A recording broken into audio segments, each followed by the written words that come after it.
everyone, Ben here, and welcome to an election video. This is about the gubernatorial election, specifically in the state of Virginia.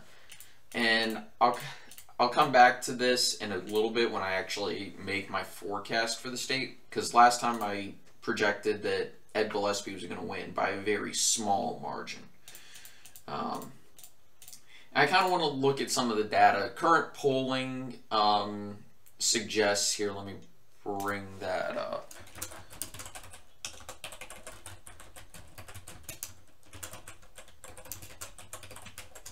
There we go. And I'm going to bring up, where is it? The Real Clear Politics average, the RCP average. Here we go. Okay, what we need to do, quite honestly, is... That was weird. Oh, goodness gracious. Stupid ad. Sorry about that. Close that. Okay, so what we need to do is I'm going to drop that because that is an outlier in my opinion. Way too much of an outlier. And if we look at these, that's June. So we're actually in this month. So I'm really only going to be using these. And if we look at, because those are actually September polls. And if we get rid of the outlier, let's be honest, Northam's not going to win by 10 points. Nation. What the? That was weird. That was actually very weird, to be quite honest with you. And, you know, Nation. What is going on? I'm sorry about that. I am going to actually just do that. And,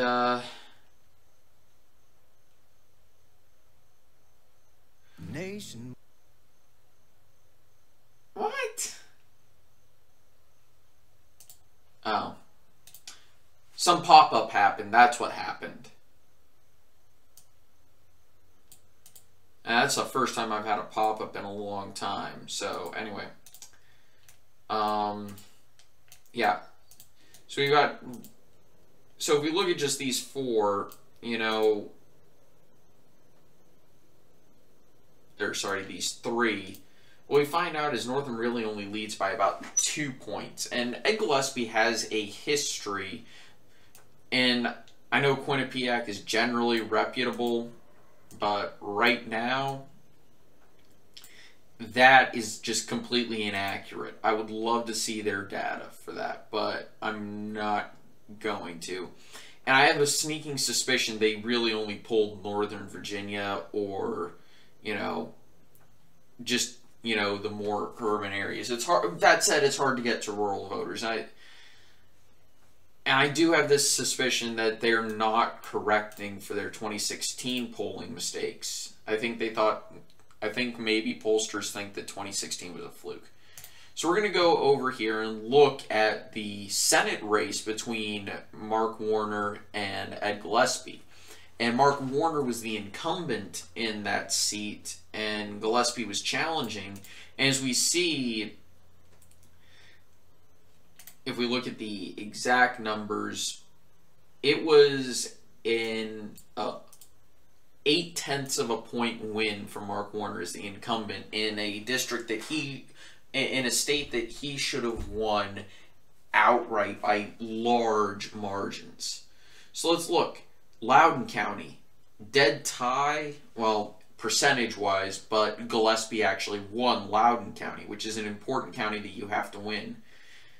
He was down 18 points in Fairfax. That's to be expected of Republicans these days. Prince William County, he punched way above his weight for most Republicans. Manassas, he did a decent job. For those of you, for the Northerners out there, Manassas is Bull Run. Fairfax City, wow, that's weird. Fairfax City was closer than Fairfax County. If we look at, where's Falls Church? Yeah, Falls Church, that's an expected loss. Yeah, Arlington, that's an expected loss. Alexandria, that's an expected loss. Okay, but if he's able to keep it close in at least some of these suburbs, like Fairfax and Manassas, he'll do extremely well, and especially if he can repeat his win in Loudoun and carry it over to the gubernatorial election. He won Winchester, Frederick, Clark. And when we talk about Nova, we're specifically talking about this area. The rest of this part just no one ever cares about. I'm kidding, obviously. And actually, I should probably bring up the county by county. I'm going to go ahead and close that out. 2016.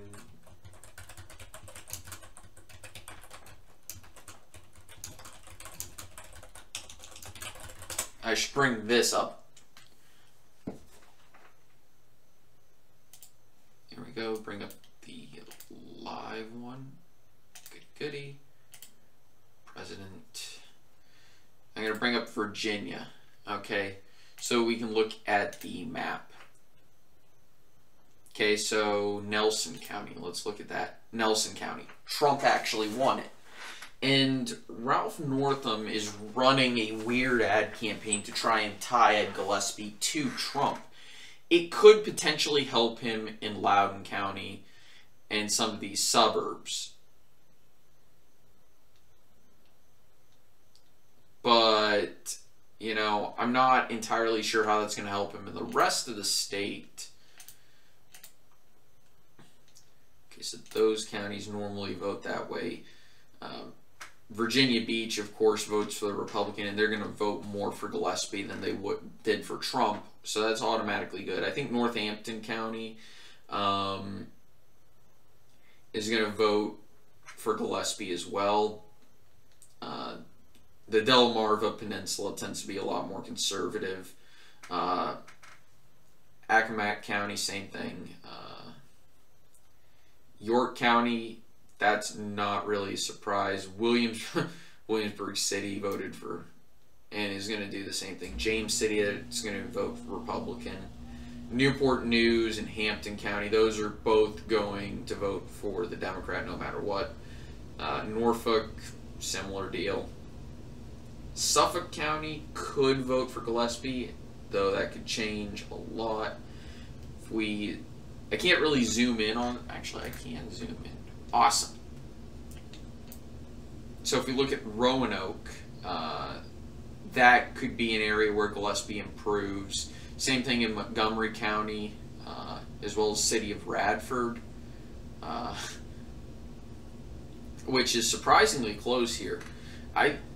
Gillespie could actually win this county, depending on how he does statewide, obviously. Montgomery County, definitely be on the lookout for Gillespie to win this county, because Trump really pulled above his weight. Remember, Obama won this by a decent margin. He won this by a decent margin. Martinsville, yeah, that's okay. Danville. Roanoke County, I would say Gillespie's going to win that county. Buena Vista, okay. Lexington, yeah, okay. Staunton. Charlottesville, I honestly do not expect Gillespie to do very well there. Maybe in Albemarle County, Prince Edward, Richmond, he could win Henrico County. If we look at this, actually, I think he did win Henrico. No, he didn't win Henrico.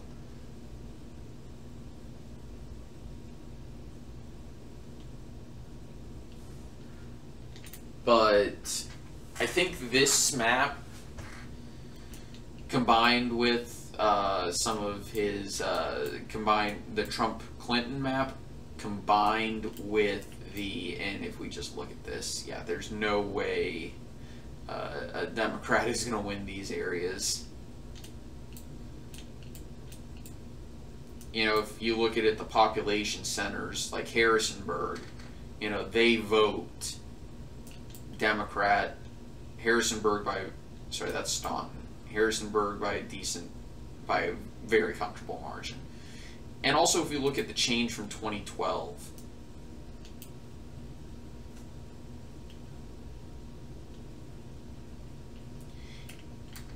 we look at this and let's zoom out a little bit. Whoa, okay. Too much information. If we look at this, yeah, Northern Virginia moved pretty much, very much to the left, but almost everywhere else moved to the right. Norfolk moved to the right, Sutton, Portsmouth moved to the right, Chesapeake moved to the right, Virginia Beach moved to the right, Suffolk moved to the right, Franklin to the right, Newport News and Hampton moved to the right. That's interesting. Even though they traditionally vote Republican. Northampton moved to the right. Of course, Radford moved a tiny bit to the left. Same with Montgomery.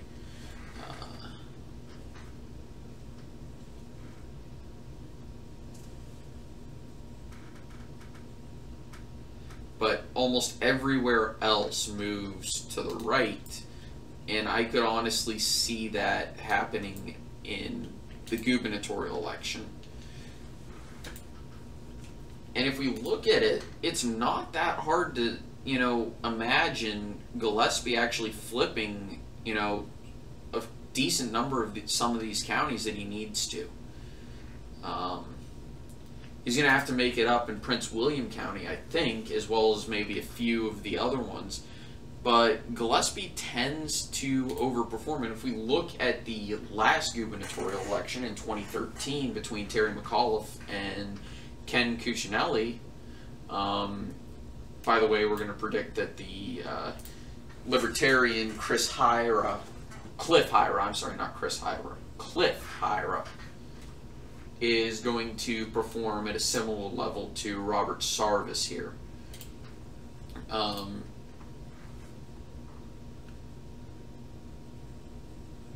So let's actually pull up the tab. But yeah.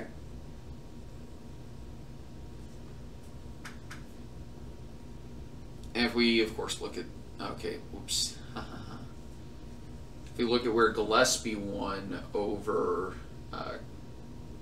Corey Stewart, Gillespie won, you know, the Democrat-controlled parts in the primary, whereas Corey Stewart won a lot of the rural areas that Republicans traditionally win. So Gillespie definitely can punch above his weight in these more urban centers. Look at Gillespie. So at the top level, of course, we've got, you know, Nikki Haley. We've got George Allen, former governor of Virginia and former senator. Tom Cotton, U.S. Senator. Marco Rubio has endorsed him. And another former Virginia Senator, John Warner. Okay, other ones. So this is local stuff. Virginia representatives, Comstock, Morgan Griffith. Okay.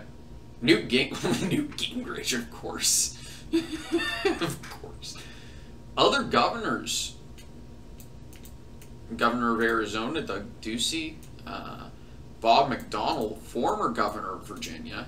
That will carry a lot of weight. Scott Walker, Jerry Kilgore, former Attorney General from Virginia. That's actually useful. And a lot of delegates. Okay. Local office holders, a few. Really? Few people from Northern Virginia and the mayor of Manassas. Okay, that's actually useful for Gillespie. And I'm going to go ahead and look at the just random individuals. Okay. Okay, let's actually look at Ralph Northam. And then I'll actually go back up and look at Cliff Hyra, just because he kind of makes things interesting. Of course, Tim Kaine and Mark Warner do. Don Baer, okay, a Democrat from New Jersey. And then 2 Virginia representatives, okay, Terry McAuliffe, obviously, but he's the only governor endorsing Ralph Northam. That's interesting. The current Virginia Attorney General endorses him. A few state senators and a few delegates, local office holders. Roanoke, that could help him. Alexandria, Charlottesville, Alexandria, Albemarle, Charlottesville, Alexandria, Roanoke, Alexandria. The mayor of Roanoke, okay, Alexandria, Norfolk, Roanoke, Alexandria, Roanoke, Alexandria, Charlottesville, Alexandria, Richmond, Charlottesville, Roanoke, Alexandria. So not a lot of diversity in, the local office holders.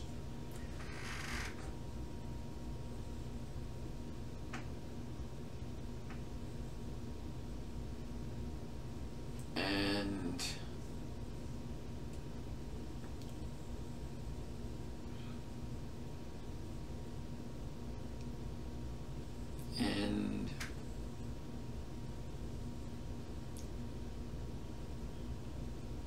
most people are expecting Ralph Northam to win.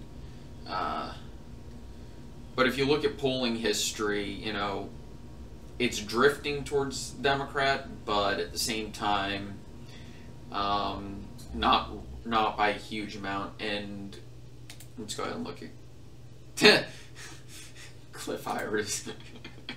Oh yeah. Fundraising, yeah, Northam's going to have a larger base. Anyway, so we go back to this, and what did we learn? Well, other than the fact that Gillespie seems to punch above his weight in areas that Republicans have currently been having issues in, as well as the fact that he can easily expand on some of Trump's gains and maybe negate some of his losses and maybe create some gains of his own. I'm cautiously optimistic about Gillespie. I think he easily could win it. This race is going to be, I think, much closer than anticipated. Simultaneously, though, I think I'm going to go back on my decision and just rate it as a lean Dem right now. Just because that's what polling data suggests, and also that is just the way Virginia is going right now. But I don't see it being an easy affair for the Democrat at all. Anyway, guys, thank you so much for watching. Hope you have a nice day, and I will see you next time. Take it easy. Bye.